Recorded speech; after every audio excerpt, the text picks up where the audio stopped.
Dear students, today the class is on the subject of the formation of the United Nations. I welcome you in this class, and in this class, we would try to understand how the United Nations was formed, what were the factors responsible for creating the United Nations, for the understanding of the foundations of the United Nations. What is essential to let you know here that any structure cannot be understood in isolation. It has a background, it has a history, and without understanding the background, the history of the organization, the structure, the issue in question, we cannot appropriately understand what we want. Relating to the United Nations, in order to properly look at it, we need to look first into the origin and the history of the United Nations. Before that, I would prefer to let you know, to place before you few incidents which happened in the history. We cannot cover all the things which actually have happened, but I would only focus on four things, four events which changed the course of the history of international relations. First in this regard was the Treaty of Westphalia of 1648. This was the treaty actually which made the state sovereign, and it laid down the factor, the foundation of a state as a main actor in international relations. This was the treaty, the Article 123 and 124 provided for the maintenance of peace through collective security. The second in the line is the Congress of Vienna, which is also called the Concert of Europe of 1815. The Concert of Vienna. Actually, this was the event, this was the treaty which was signed after the defeat of the Napoleon Bonaparte, and this treaty actually laid down the foundations of conferencing in international society. So, through conferencing, the system was made like that the great powers used to settle the disputes, and through this regular meeting, sometimes the meetings were not held, peace was maintained. And it continued from 1815 up to the outbreak of the First World War in 1914. The Hague Conference laid down the very idea of the equality of all nations, big or small, great powers or small. So this actually in reality served as the very requirement of the formation of organizations. The last event, The last event was the formation of the international organization ISRAEL, which we know popularly as the League of Nations. League of Nations was established in 1919, and it has the reputation of failure. It failed, but it has left lessons for the founders of the United Nations. In this regard, I would place before you the fact that the League of Nations was the outcome of the peace negotiations, peace treaty at Versailles, and the League of Nations was created by the victorious powers. The creators of the United Nations, my dear students, were also the victorious in the World War II. The difference is that the League of Nations was constituted after the First World War. United Nations was formed when the war was happening. The victorious states, they were conscious of the failure of the League of Nations, so they wanted to dissociate the United Nations from any post-war peace treaty. They also thought that to dissociate the new organization from the League of Nations, because of the role which they have played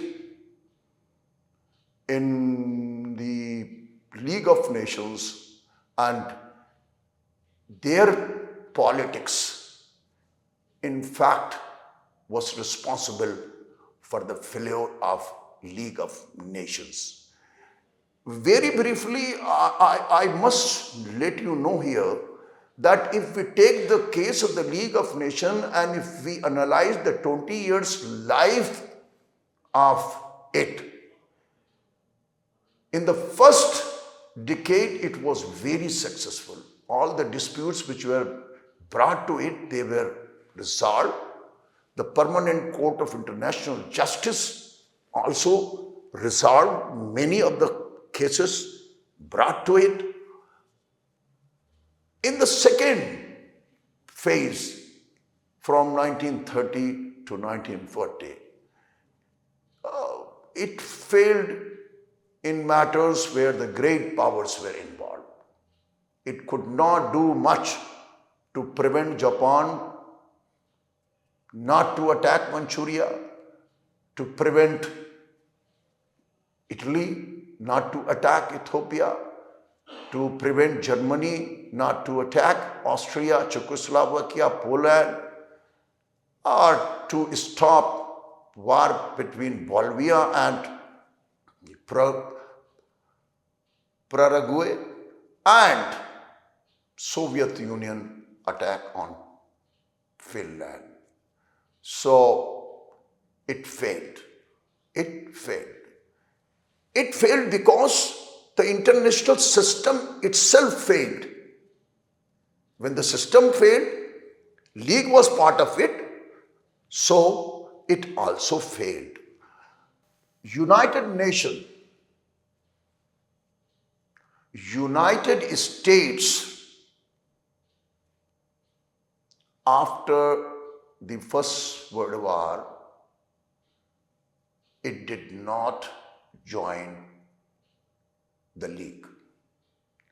It pursued the policy of isolation, though it was not completely isolated. It was quite active in its own region.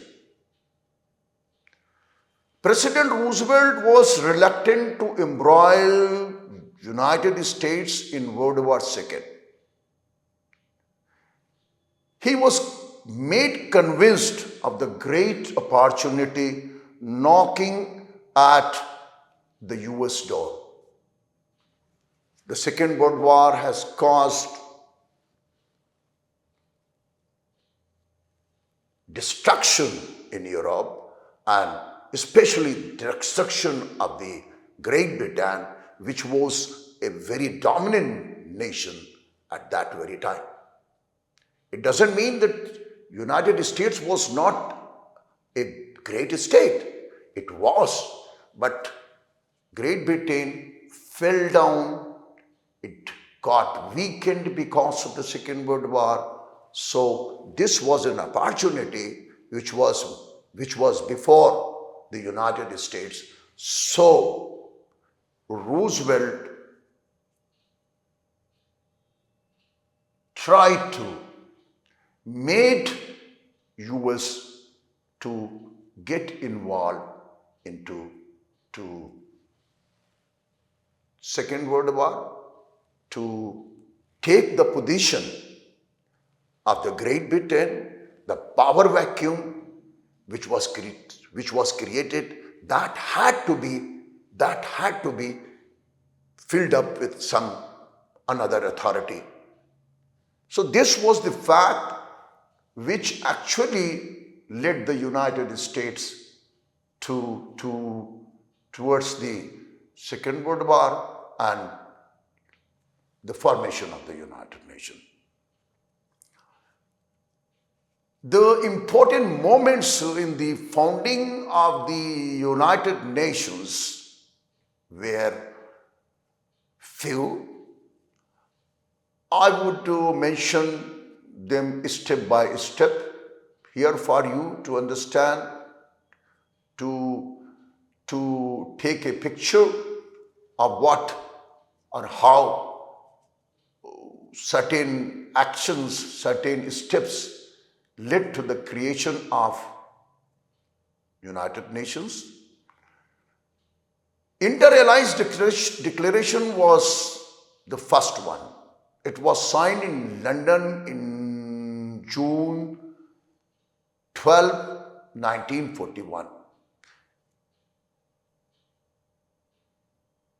It is categorized as a milestone in the history of the United Nations to work together with free people both at the time of war and peace.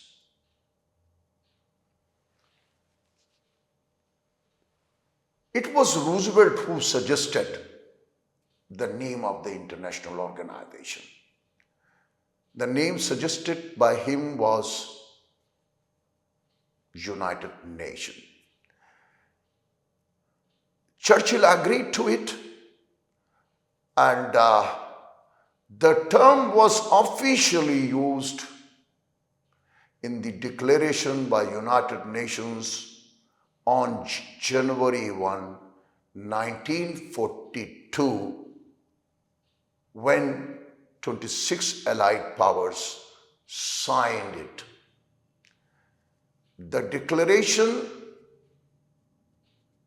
was actually to express the unity of the Allied nations, that they would continue to fight to defeat the Axis powers, and they would not seek independent, separate peace treaties with the Axis powers. The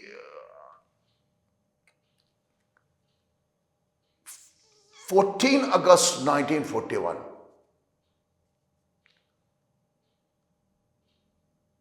United States President Roosevelt proposed a set of principles for international coordination in peace and security. This is called as the Atlantic Charter. This is one of the very important steps which led to the creation of United Nations. Actually, this charter laid down the principles for a better future, including self-determination, democratization, free trade, and cooperation. US enters into the war, the World War II, and thereby joins the Allies. The declaration by the United Nations signed endorsing the Atlantic Charter principle.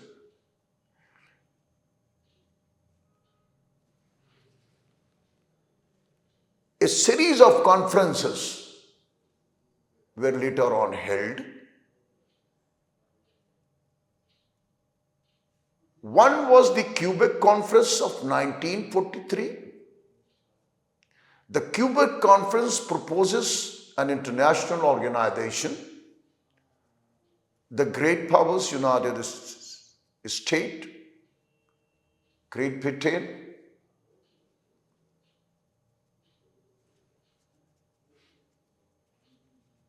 took participation in Quebec Conference.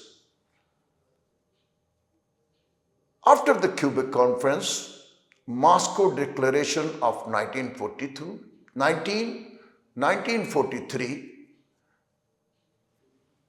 through this Moscow Declarations, the commitment to the international organization was further strengthened, further made, and Tehran Conference of the same year, 1943, outlined a basic structure with an assembly and executive committee. Dumbarton Oaks Conference of 1948 is actually the conference where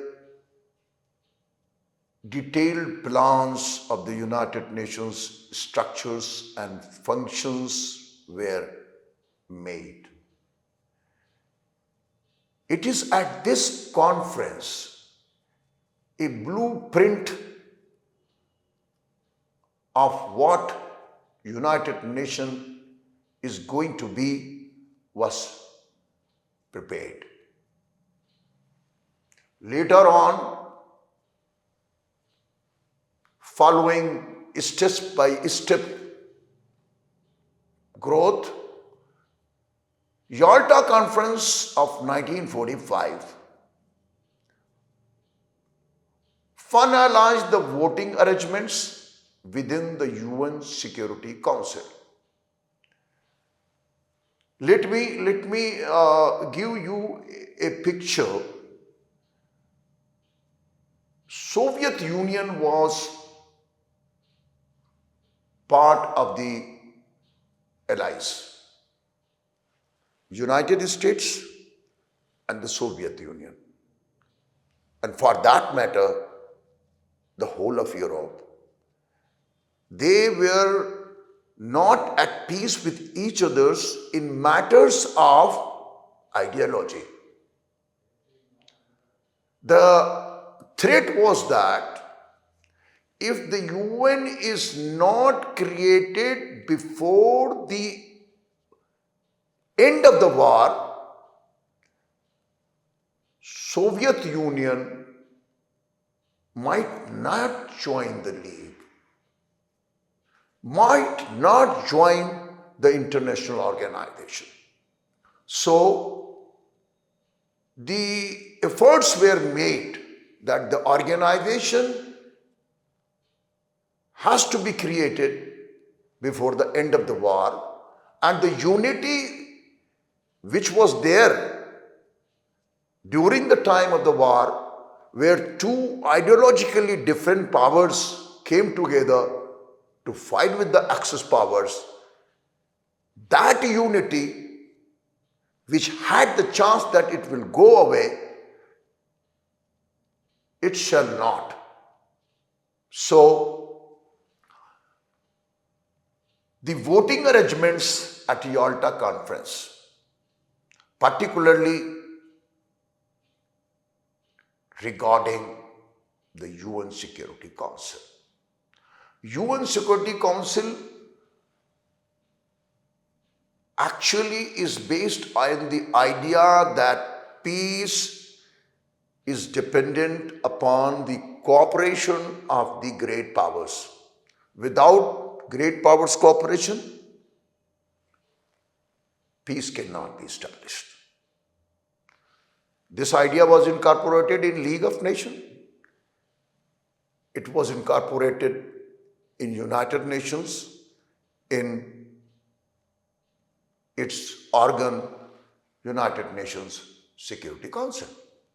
So the question was of voting. It was settled.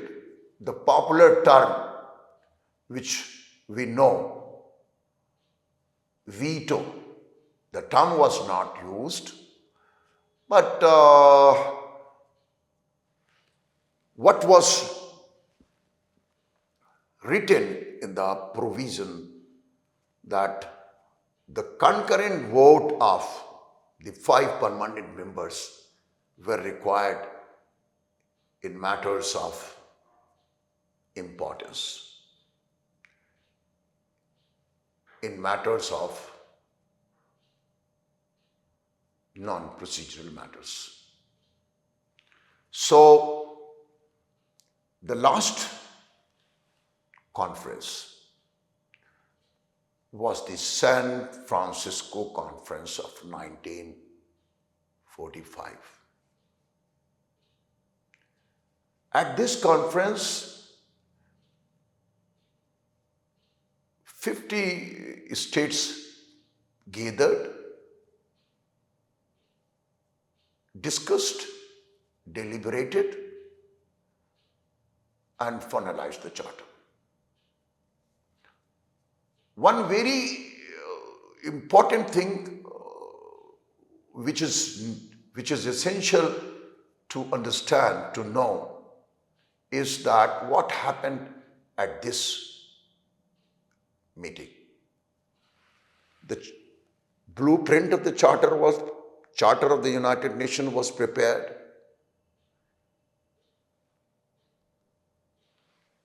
The great powers agreed to it. What was the role of the small states, not great powers? Actually, many of the matters which fall beyond peacekeeping and indirectly contribute to the building of peace, they were made part of the Charter of the United Nations with the efforts of small nations at the time of San Francisco Conference of 1945. So the great credit in this regard goes to these states who were represented there and were not great powers. The Charter established the United Nations main organs, and the Charter was ratified, and the UN officially came into existence on October 24, 1945. United States, which did not join the League of Nations, though the League of Nations was largely the brainchild of President Wilson of the United States. but it failed to join the League. The politics in the United States, the ratification process, which had to pass through the Senate did not accept the ratification. In case of United Nations, US was the first nation to ratify it. It ratified it just after 3 months and became the member of the United Nations. In formation of the United Nations,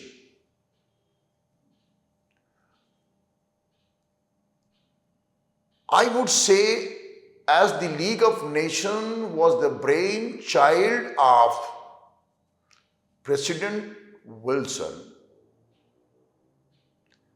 the United Nations was the brainchild of Woodrow Wilson. Though number of factors contributed to it, but largely we can say that it is the Roosevelt who created it. So US created it.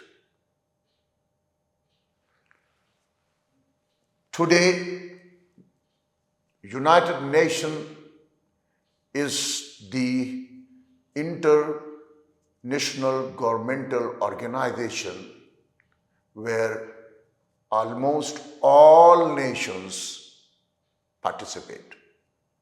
They are the member of the organization.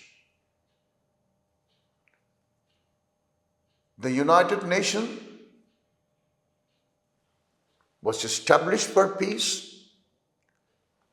It continued to work for peace, for security, and for development at the global level. So, here I would like to say few things with regard to what the United Nations was thought out when it was formed. In reality, what the Charter provided for, it thought of the limited role of the United Nations, particularly in matters of states. In matters of states, those who were the members of it. Since its inception,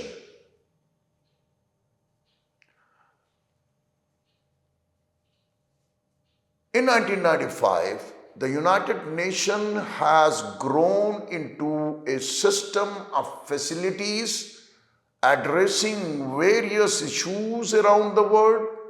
It is an international governmental organization that is more far-reaching and more comprehensive than its founder contemplated at the time of its formation.